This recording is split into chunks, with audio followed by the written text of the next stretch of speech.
Alrighty, the time is now 12:02. Hello, one and all. Welcome to this Improving Talks on the AI accelerated cybersecurity landscape. Joining me today are Erik Boemanns, Eric Potter, and Dante Tyler, experts all in cybersecurity and who have joined us willingly, I might add, to help us understand both what has changed in the advent of AI and, frankly, what's remained the same. Now, to facilitate this, I thought you'd like to hear from the men themselves. What exactly is their background and what piece they'll be bringing? Dante, would you get us started? Thank you, Daniel, and Improving for giving me the opportunity to speak here. Like Daniel mentioned, I believe I'm an expert. That's why I was invited to the panel. I am Dante Tyler, owner of Only Quality People Solutions. We are a tech company based out of the DC area. Our main focus is cybersecurity. We reduce risk to acceptable levels. Hoorah. Eric Potter. Yeah, thanks, Daniel. I currently work for Stackhawk, which is a company that really bridges the gap between automated security testing and development innovation. I initially got into cybersecurity 20 years ago after participating in some Air Force missions doing cyber threat hunting. And since then, I've worked across the spectrum of defense, critical infrastructure, industrial controls, classic web apps, Fortune 500 pen testing, and really have been consistently trying to figure out how do we tear down these stovepipes between security and engineering and kind of create a viable solution that solves some of these persistent problems in security. Hoorah. And can confirm Stackhawk definitely helps do exactly that. Erik Boemanns, sir, would you round us out? Absolutely. Thanks, Daniel. Thanks for having me here. And if by expert we mean experienced, that's how I'm leaning to that word because I've been doing this long enough that I wrote SQL injections before we were told not to by OWASP. Like my experience goes farther back than even the standards that we're going to be talking about today. But in the middle of that, decided to go to law school and become a lawyer, thinking that that was going to take a whole new angle on the compliance side of things. And it does, but really pivoted back into technology due to the ups and downs of our economy during those times.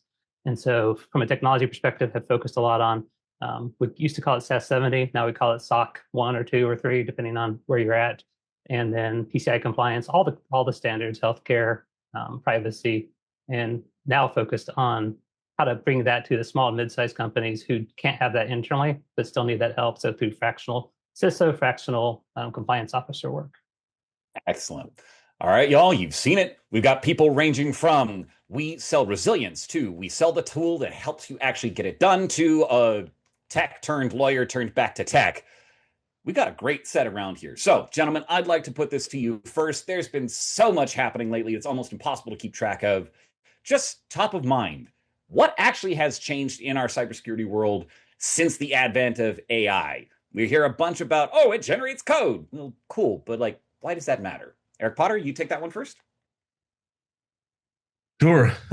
Daniel, I think, I mean, we're going to get to this, but I think more things have stayed the same than have changed. But the one thing I think that has changed is that AI is lowering some technical skill barriers.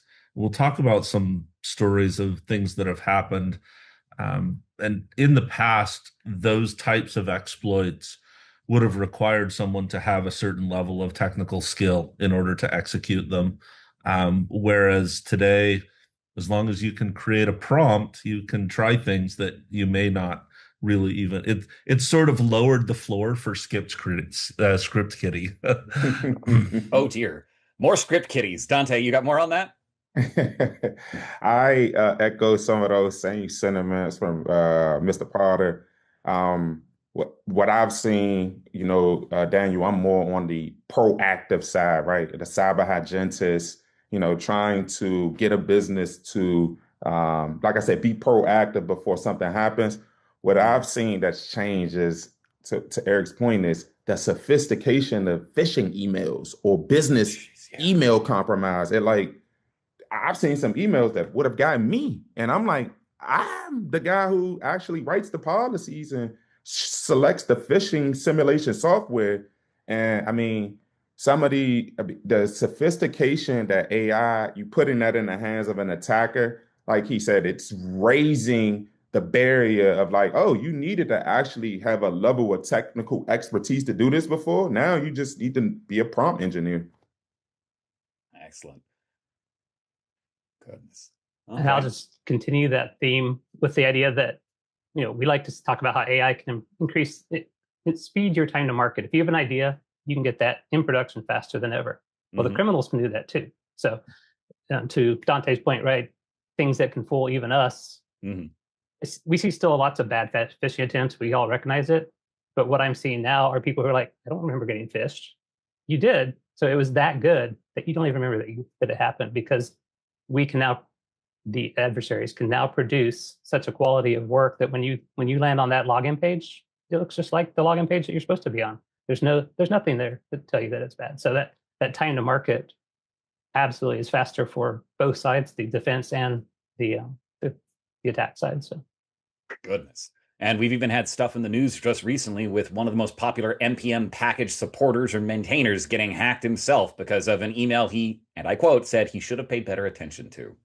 It's coming fast and hard all of a sudden. But Erik, you pointed out that there may yet be some hope. There's a lot of stuff that just hasn't really changed in the environment. Mr. Potter, would you elaborate on that, please? Sure. So financial guru Dave Ramsey has this quote. He says, money doesn't change you. It amplifies who you already were. And I find in that like a really good analogy for most of the effects that we're seeing with AI. It's taking stuff that we already did and enabling us to do it faster. It's not fundamentally changing our character. Like if you're a sloppy coder, you're going to be a sloppy coder producing code twice as fast. Right? Yeah. Twice I as mean, much if you were a cautious coder, then AI can enable you to produce code faster and still have checks and balances to make sure that you're producing high quality code. All right, so what's the same? CIA, confidentiality, integrity, availability, the key pillars of security, those haven't changed. Fact that the human in the loop is still the weakest link, that hasn't changed. I think there's a lot that's the same, but we're just doing it at what do we call it these days? It's no longer internet speed, it's AI speed. Right. Hold on. You mentioned that human in the loop. Hold on, Dante. That sounds eerily similar to things I've seen you talking about. Yes, absolutely. As I kind of gotta agree with Erik. I was thinking of some stuff of like how AI has changed, but you're right. It just makes whatever company that was, if you didn't manage compliance good, you probably don't even know how to onboard an agent and configure it to read the data that you probably don't even have formatted. So it's just causing even more confusion. But to the human in the loop, humans, obviously, we are the weakest. So they say we are the weakest link in the system. The sophistication of attacks, coupled with lack of proper training, lack of training that is quarterly and not annually, as well as updating employees on what's out there, like what kind of threats really exist to the organization.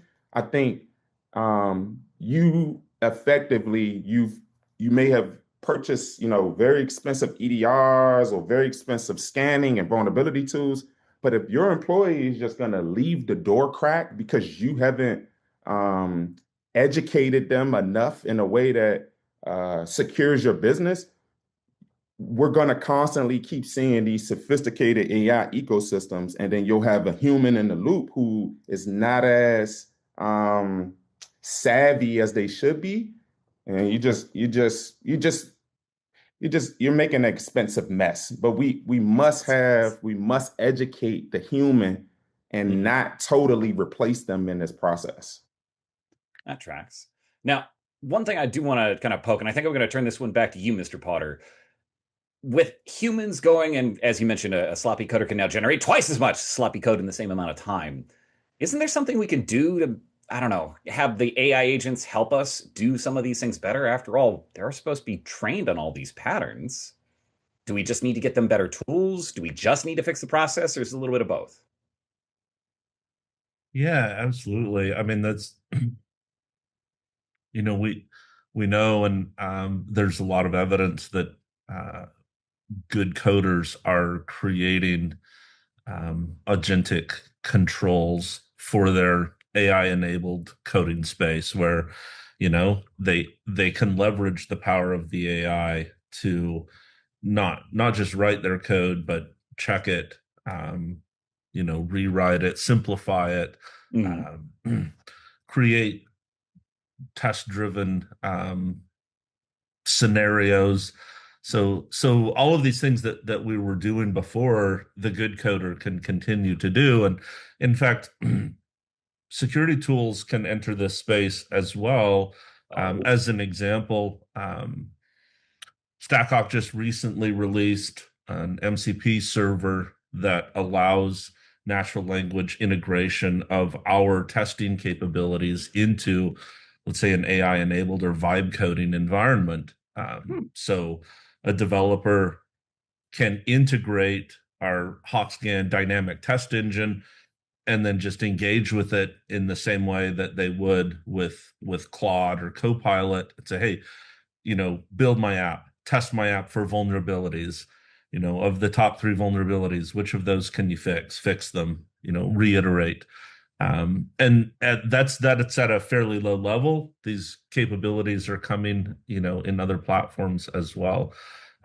So we certainly have the capability to leverage AI to help us write better code. All right.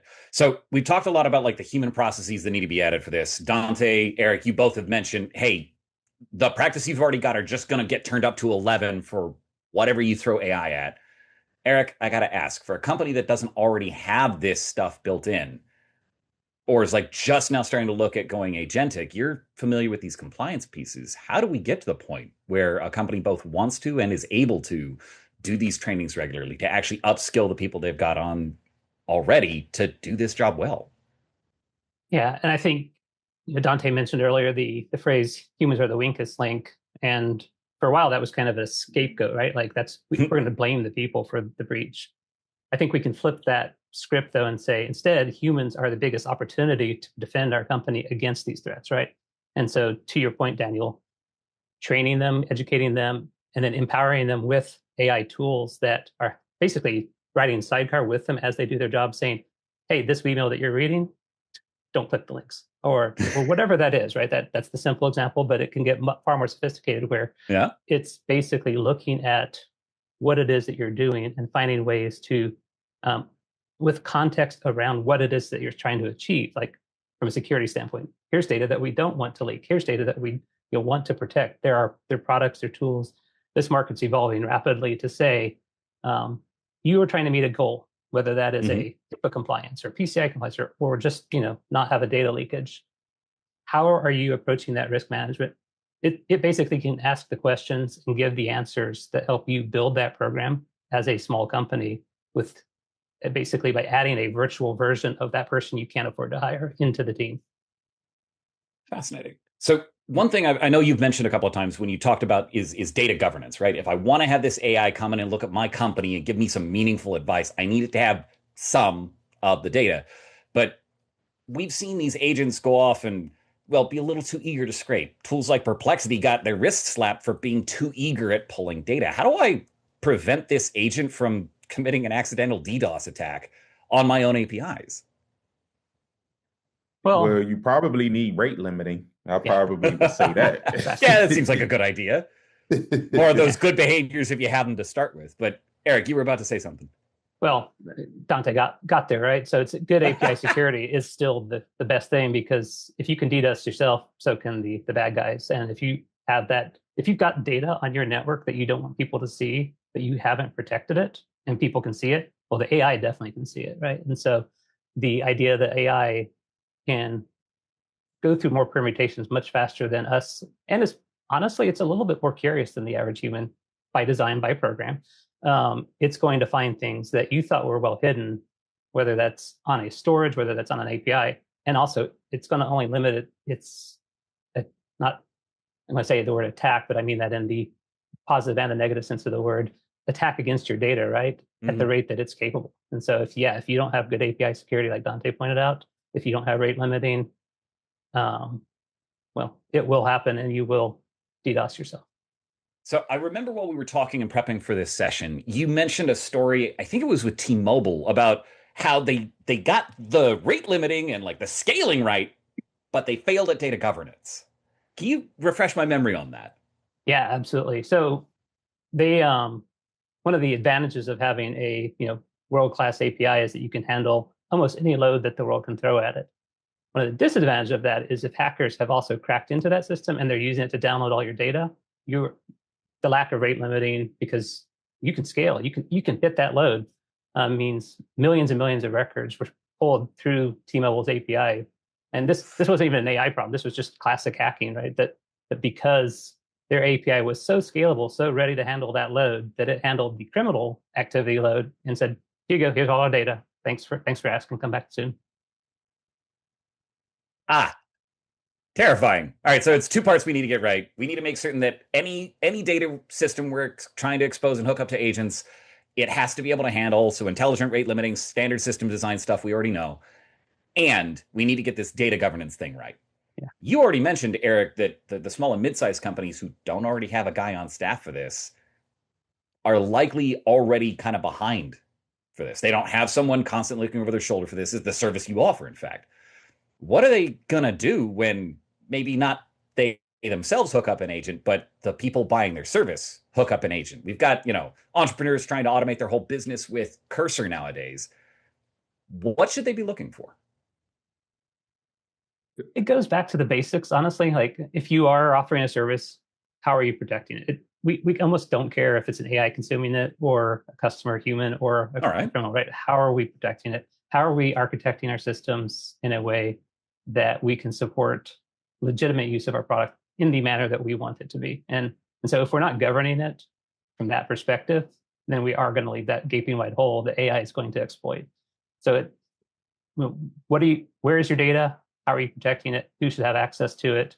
These are kind of the fundamental questions that you have to answer no matter what size. If you're a company of one, you have to answer those questions. If you're a company of 100,000, you have to answer that question 100,000 times. So, hey, Dante, that sounds like slightly familiar. You're talking about taking companies from being reactive to proactive, ideally, on this. What's it take to get someone's attention to move this? If I'm starting to feel like, oh, I know that API is exposed, how do I get my boss's attention?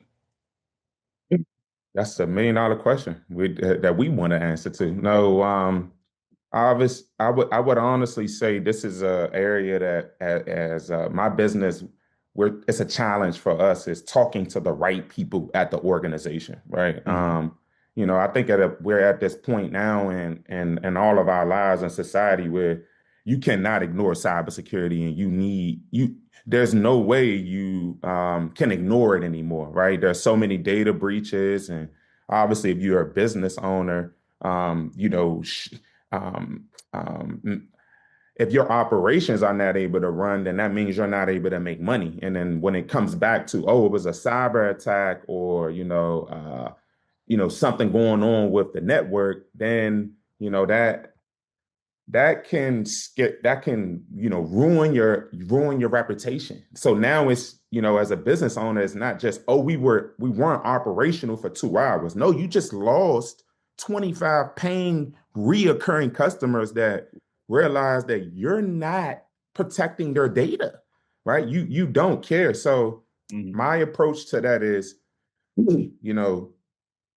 fascinate. And I'm taking a page out of my marketing team's book, which is fascinate, we captivate, we educate, and then we close, right? And how that looks different, right? So that fascinate piece may be, I may have to scare the owner, right? I may have to let them know that, hey, did you hear about T-Mobile? Yeah, they got hit with a $1.5 million fine. Hey, what could you operate with, paying a $1 million fine?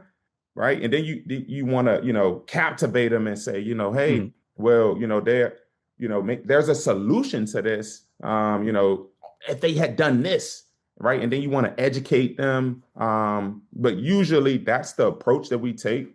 And you want to make sure that you're engaging the decision makers or someone who can Mhm. influence the decision maker. And now I'm talking about at a business, right? Yeah. So that's my approach. That's our approach at OQP. We're not like we're not just going to sell you a solution. I don't think cybersecurity is it's like a hat when you go into a gas station. It's not one size fits all. Like you need to first understand what the business objectives of that business is. What are you looking to do in the Mhm. next 12 to 18 months? Okay, now I know what your And how does goals cyber are. impact that? Got it. Right. Let's align you got 10 open vulnerabilities and five of them don't align with where you're going at. So I probably should focus on the other five because then Solid.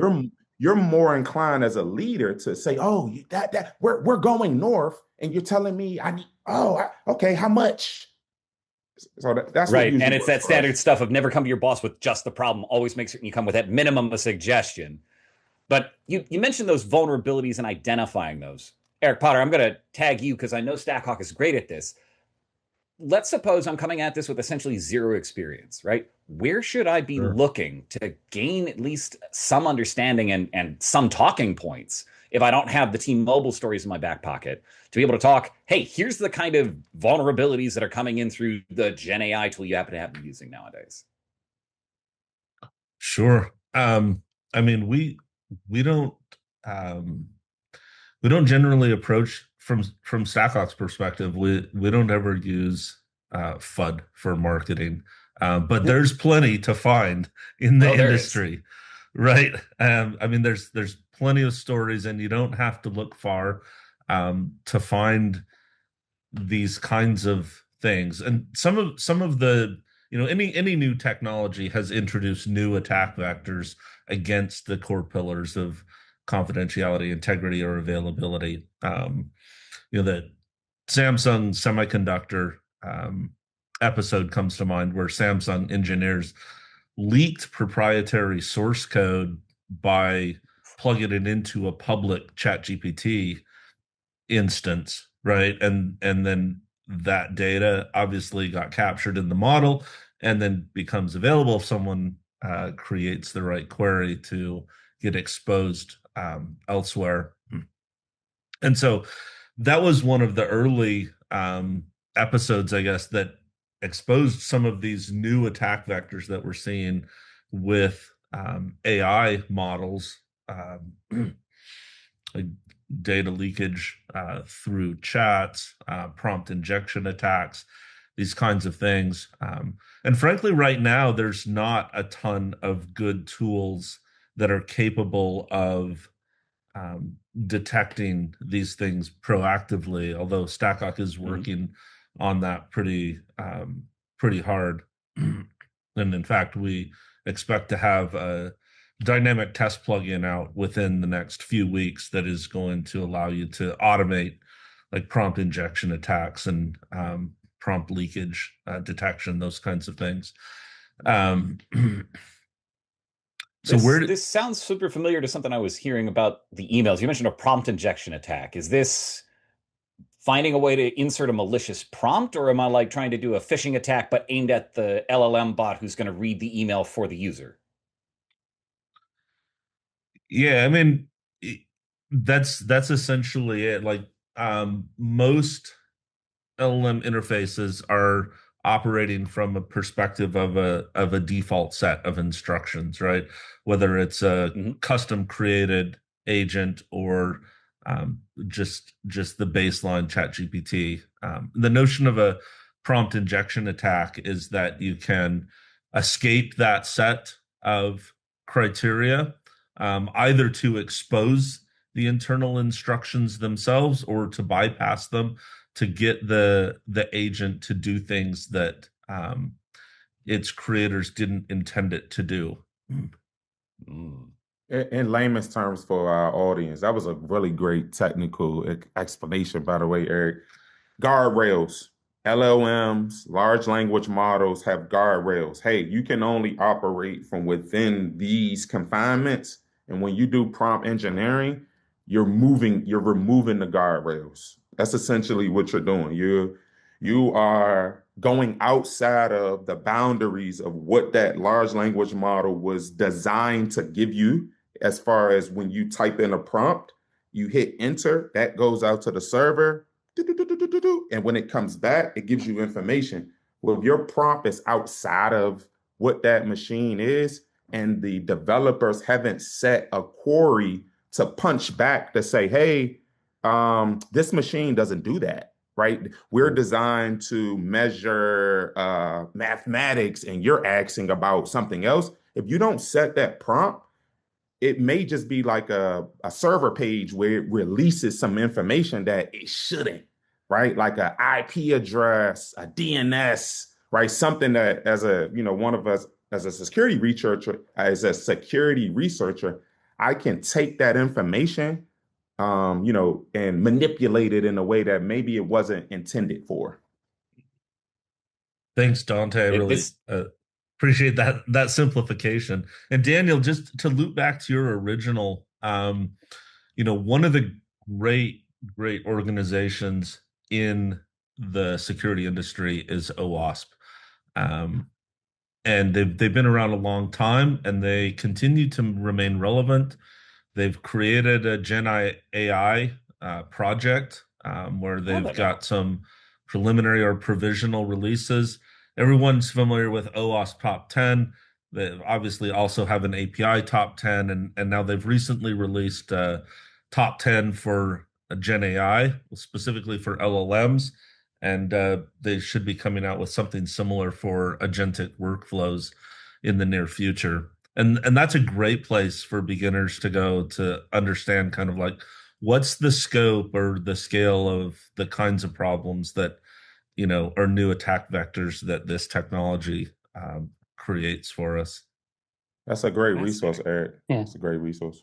And let me just add that if you're trying to meet certain compliance goals, training your team with those standards may actually be a requirement too. So we talked earlier about how to train your teams.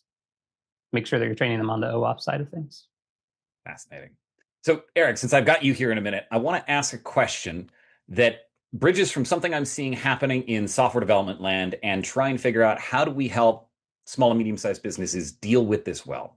You see, Cursor and other like agentic coding tools can be influenced to include certain libraries, like, hey, this one's particularly popular or a lot of people reference it, making those libraries the prime targets for, hey, I'm going to release a malware through that, which, by the way, is exactly what happened with the NPM hack recently, where one maintainer had a couple hundred packages that get 1 billion downloads a week get compromised and slip malware into them because they got access to his credentials. This is a supply chain attack of the next order. How exactly can we go about helping to educate both the developers and the people who'd be using these tools, as well as the people who are buying the software from us, on this kind of risk? Is that for this, Eric? Yes, that's that for that, Eric. Yes. Okay. You're Eric, I'm Potter. Yeah, exactly. So yeah, supply chain attack is exactly what that is, right? And it is, to your point, a totally different magnitude.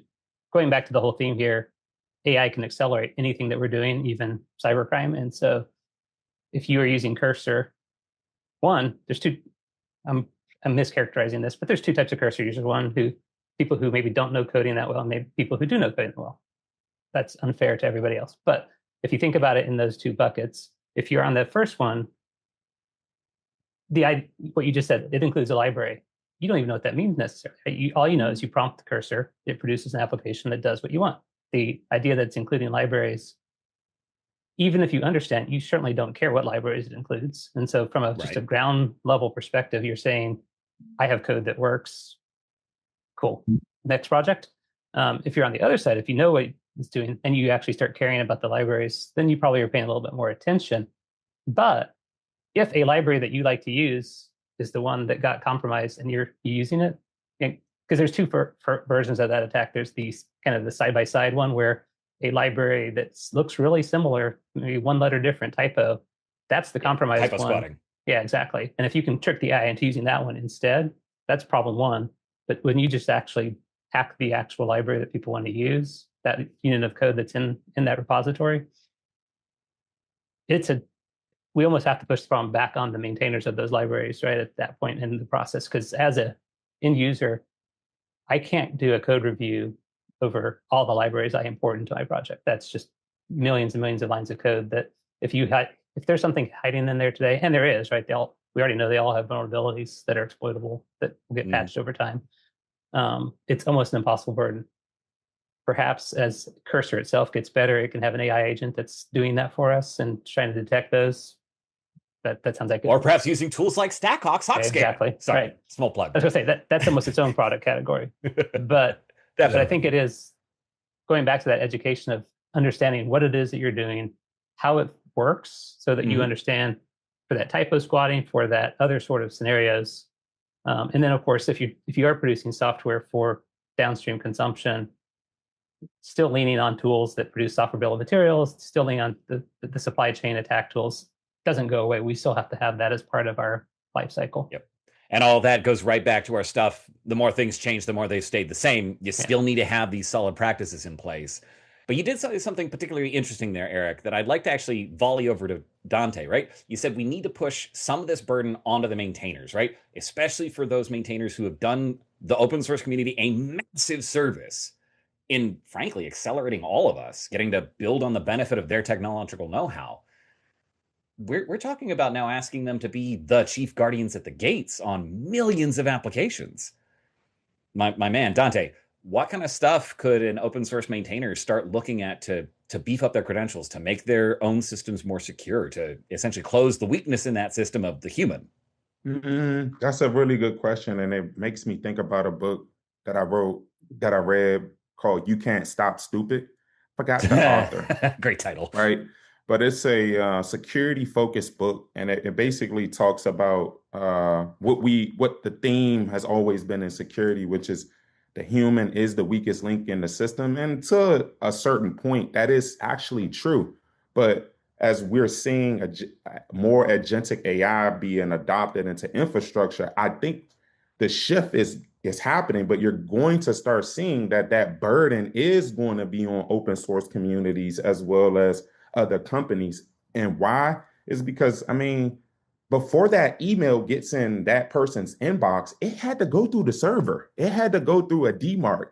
It should have been filtered through, spam or, a firewall. So what that tells me is that whoever that organization that is, hosting that service, that email service, they have to configure, these tools in a way that they can not capture everything, but limit what comes into people's inboxes. And I think that begins with, like I said, infrastructure. So, the biggest thing for me is auditing, right? Like, I don't think a lot of organizations, I mean, it's because it's data storage costs, but if you're able to properly capture where attack vectors are coming from, I mean, you can essentially just kind of put them on a block list. And I know that seems tedious, but that's what I've seen that is the most simplest way for a company who doesn't have a cybersecurity guy in there, doesn't have a network guy, doesn't have a budget for EDR. I'm like, dude, just block it. I mean, fine tune your email filters. And I'm just thinking about that small business owner who's, maybe a few people, right? Doesn't know about cybersecurity, and to be honest, doesn't even care, right? Does it work? That's their biggest thing. Does it work? So, when I talk to those kind of people, I try not to give them, an overly sophisticated answer that I know that I could probably do. Just something as little as, configuring your mailbox to only accept emails from approved emails. Yeah, maybe like I said, annoying in the beginning because like, hey, I'm not getting emails from certain people, but you just have to do these things. You just have to do these things, and that's what I would All right. say. I would, you have to be proactive, But with these phishing emails, yeah, the best thing you can do is just once a address has been identified as malicious, and this goes back to the infrastructure piece, that provider needs to put them on a list, and then now they get blocked. So now me, you, Daniel, and Eric aren't we don't get that spam in our mailbox. And I did a good job of explaining that. Yeah, you're talking about a level of responsibility across the chain of the entire ecosystem. Everyone has a little responsibility. If we all can start taking a little bit more of that, eventually we'll get to the point where we're all a little safer. For the small business, that looks like, well, starting by caring and taking some simple actions like, hey, if this thing showed up in a list, you probably shouldn't use it. Just block it, right? Don't invest more effort to figure out, oh, is it really a problem for you? Just block. Mr. Potter, did you have something to add tag on there? Yeah, just I love that example that Dante gave, and with email that's really challenging, but it is actually a model that we use throughout the security industry called deny by default or allow list, right? Mm-hmm. And so, although it's less commonly applied to email, it's a great way to start. And if you think about like, okay, I'm only going to allow things that I know I have validated, then yes, initially there's going to be, a bit of a ramp to get that going, but it allows you to, even with the email example, somebody contacts you and says, hey, you don't seem to be getting my email, right? Then you can validate that connection out of band with that person and add them to your list. And I just sorry, Dante is flagging there. He and I have had that conversation about having to go out of band at cycle and actually get things locked. I'm like, yes, multi-factor verification, please. Yeah, and I think we need, like, we're really at the beginning of starting to develop these models for AI enabled things. Like, what does it even mean to allow list an agent or an LLM prompt or something like that? But those are things that the industry is going to have to tackle over the coming months, and definitely things that we need to keep in mind. I'm going to do a quick plug for October Cybersecurity Awareness Month. One of the pillars is recognize and report phishing. So if we can't do the whitelist approach, the allow list approach to email coming in, that reporting phishing is still so important, because that's the opposite side of that. We all like to say, oh, I caught that phishing, I hit delete, all's well. Well, if you report it, then it helps train those AI models that we're talking about. It helps the teams go and pull that from the other mailboxes, like Dante was saying. Like, I got it, I reported it, and now it's pulled out of everybody else's mailboxes automatically. So not every business can do an allow list on inbound email, right? Especially large companies. But every single individual can always make sure they report the phishing message when they see it, so that we can train the model, so that we can be proactive about pulling that out, so other people don't get fooled by it. So it's just a quick plug for one of the 4 October cybersecurity things. So Mr. Potter mentioned something I want to follow over to you, Eric. He mentioned the need to make certain that as we're getting these AI agents spun up, giving them appropriate access. This sounds like data governance all over again. Yes. And we've talked about this. Like, most orgs have none or poor data governance. Have we already seen this starting to act badly with, like, hooking up an MCP server on our company's SharePoint data? Like, Copilot's free for everybody. Right. Yeah, SharePoint is an amazing product to share information. And it's even better when you it's an amazing product to share information with people you didn't intend to share it with as well. Because, hey, HR team, let's put this little team site together. Go ahead and drop the company, all the employee salary Excel sheet in there, right? Nobody knows about it, so it goes unnoticed for 5 years. Then a product like Delve comes along, or more recently, Copilot comes along, and Copilot says, I have crawled the entire SharePoint, and now I know everything about everything that's available to any employee. Somebody else is like, hey, what's our CEO make? And Copilot's like, I got you. Hang on one second. Let me get that for you. And here's that information, right? Because it went unnoticed because, as I said earlier, AI is a little bit more curious than humans, right? Like, how many of us Willing to ever dig. click every single link on the SharePoint site or test every, if we're not in the cybersecurity space, we don't.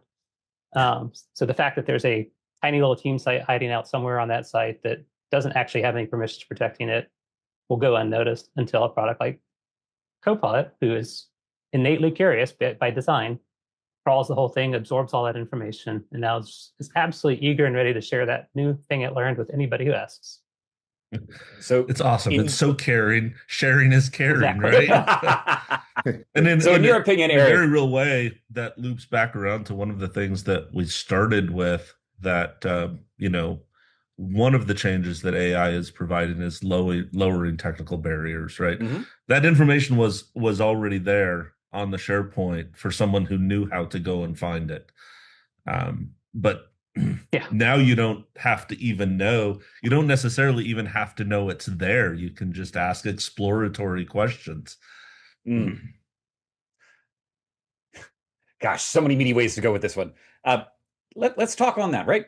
So AI has lowered the barrier in terms of doing difficult technical things faster. Is there a way we can put this to good use? After all, if it's a tool that our bad guys can use, why shouldn't the good guys also get access to it? What, all three of you, in your opinion, right? What are some beneficial ways you've seen people trying to use AI, or you recommend using AI to improve our cybersecurity stances?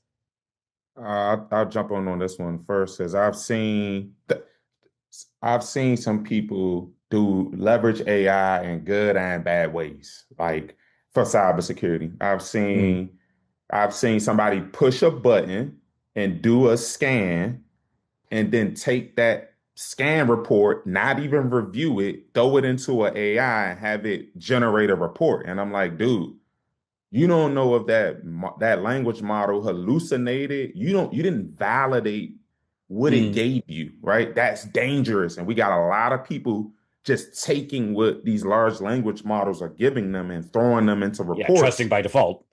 That then, go up to senior level leadership, to the decision makers, and now they're making decisions for the entire organization on bad information. That doesn't sound like a good time. That does not. But then I've also seen the other side of it where, I like to think I'm one of these guys where, this goes back to the human in the loop. AI is not here to replace us. It's actually not even that. It's not that sophisticated today to take my job completely. Somebody still has to monitor it and manage it. But what I do see for the cybersecurity professionals like us, the good guys, is we're able to leverage it. So, hey, I need you to write these. I need you to write these test cases, right? I need you to give me a Ansible playbook skeleton that I needed to, have these functions, like do all of the tedious reporting and, some of these admin things, and leave it to the experts to do the heavy lifting, like, maybe reviewing, cryptography. We're working on some remote attestation stuff. And it's like, I can't have the AI agent put in these cryptography, hashes. It might not do it right, which is going to cause a huge problem later on down the line. So right. What ultimately I want to close and say that cybersecurity professionals need to leverage the tools to handle tedious tasks like writing reports or giving a skeleton to, like I said, our Ansible playbooks, or incident response writing. That it's not sexy, but someone has to do it. You know what I mean? Right. So use the bot to compress tools. the labor. There you go. Yeah, for sure. One of the things Dante mentioned was test cases. And since I live in the dynamic testing world, we obviously feel like there's a huge amount of value in not just testing dynamically, but being able to implement that in automation so that you get very regular recurring tests as your code base changes. One of the real technical challenges with that is today, for the most part, all of that kind of testing is just signature based.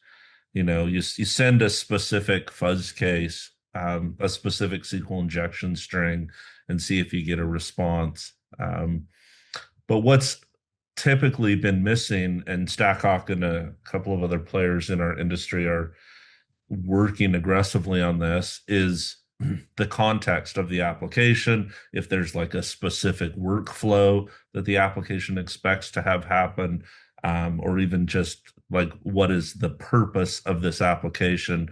And do we interpret test results in the context of, the kinds of data that this application processes? Today, that's a really hard problem, but AI is going to allow us to create more contextual test scenarios where we can understand the workflows of the application, test things in sort of like multi-step mode, as well as understand like what is the real risk basis of this application. One of the things that we've released is the ability to introspect your source code and determine if it processes regulated data, which helps feed into kind of like a threat model. And so you can understand and have visibility into, what are the things that I own that I need to be aware of and watch out for, and which are the most important that I bring under test. So excellent. Those are ways that AI today is helping us solve some traditionally very difficult problems. Yeah, having AI be able to build the context from a business context is fan-freaking-tastic. That'll make the reports a lot more actionable, the stuff we were talking about earlier there, Dante. Erik? Yeah, that's exactly right. Mr. Boemanns, anything to tag in with that? Yeah, well, I think it goes back to, we talked about a lot of the misuse cases, right? So hooking Copilop to SharePoint. Instead, use that intentionally from a security, from a penetration testing, from a vulnerability testing, right? So there are products that are on the market that will scan your entire network using AI.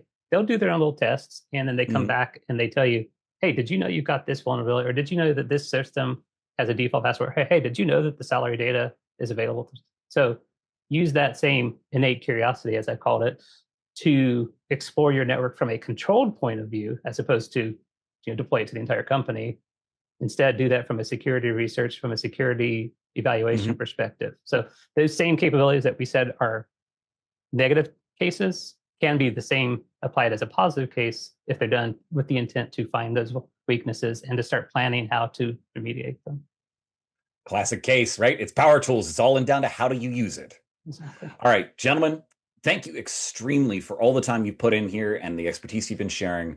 I'm going to kind of turn us towards closing. I would like to present to you the opportunity to help the audience take away one critical lesson in your opinion for this. So 30 seconds, each of you. What's one thing you hope that the audience who has joined us here today walks away with from this talk? Something you hope they go do with what they learned? Mr. Boemanns, would you start us off? Absolutely. So I think just remember that fundamentally, cybercrime, whether it's AI powered or not, is about stealing something. And typically your money, but it's something. And so don't give up the natural inclination we have to protect our information, our confidential, our passwords, our money, right? Don't give that up just because something more convincing has come along asking you to give it to them, whether that's an email, whether that's a video call with Daniel, who's very convincingly looks just like Daniel, sounds like Daniel. If he says, send me Apple gift cards, probably don't. And so keep those same natural barriers that you already would have had in any other circumstance up. Don't let them down just because now this message seems to be from a trusted source and it seems authentic, because it very well could be an AI-powered attack that is way above where it used to be and is very hard to distinguish from the real thing. So keep your guard up. Don't let it down. Solid. Dante, you want to jump in? You know what? This is a really great question, and I was hoping you asked this because I kind of came up with a quote that I got from one of my favorite speakers of all time, which is like John F. Kennedy. I mean, the guy was like an amazing communicator, like phenomenal. But this is what I came up with, right? Which is, it's not what can AI build for me, but how can AI help me build better? If it's one thing I want to leave you with, is AI is not here to replace you as a, developer or cybersecurity researcher, but it's here to amplify what you do. right? So, it's still a human story. The best guardrail is a thoughtful engineer, is a curious leader, right? And a cautious security professional. Although we're seeing AI can accelerate us innovation and give us all of these great convenient benefits, it's still our judgment to make sure that it's accelerating humanity in the right direction. So that's just what I want to leave us with, that AI is not what this is the question I want to leave you with, is not what can AI build for me, but ask yourself, how can AI help me build better? How can AI help me build better? Good stuff. Mr. Potter, sir, round us out. Yeah, I'll have to say, first of all, I love that answer from Dante. I'm personally super enthusiastic about um, kind of the explosion of creativity that we're already starting to see and is going to continue. It is still a human story. We're not to the point of Skynet yet. Um, so just to kind of add on to that, I would say, you know, the I, AI is an opportunity to take hard challenges, hard tasks, formerly difficult to solve problems, and even weaknesses in security and elsewhere, and turn them into opportunities. Opportunities for new product space, opportunities to solve these things that have previously been insoluble. So let's grab the opportunities that are in front of us. All right, ladies and gentlemen, thank you all for joining myself, Eric, and Dante for our discussion about the AI accelerated cybersecurity landscape, wherein we found, in fact, that the majority of things we already knew, they kind of stayed the same. But now that AI has significantly reduced the technical barrier to doing this excellently, there is no better time to add security into your DevSecOps. And so I'd like to extend one more invitation to you all. Coming up next week, my personal friend Jonathan Kamara will be presenting a holistic look at what it takes to do DevSecOps and do it right. This will be a tool talking about not just tooling, but what does it take to help your organization make that change, to take the proactive approach that Dante here was spouting and actually make it happen. Hope you guys will make time for that. You can find it on the Improving Webinars page. And of course, take a look at myself or others. We'll be promoting it coming up next week. Thank you all very much for your time.